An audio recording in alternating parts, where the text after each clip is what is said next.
Hi guys, magluto muna tayo ng bok choy Tagalog.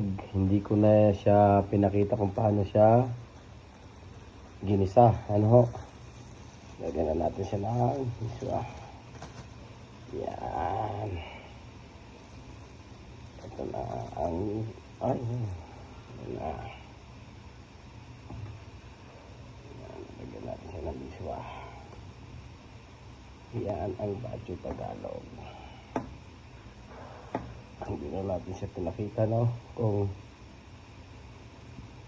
paano nilagay ang sinangkot siya sa salat. Ito lang at kamay.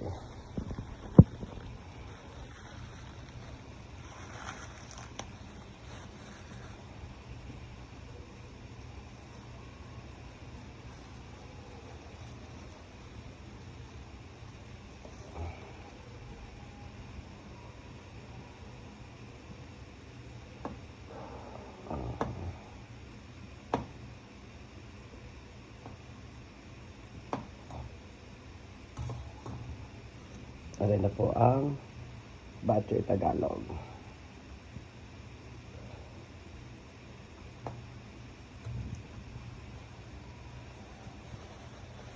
Bali, tatlong ano pala.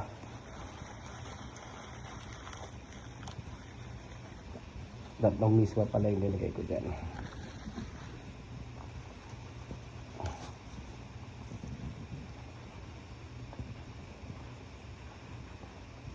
Okay na, luto na.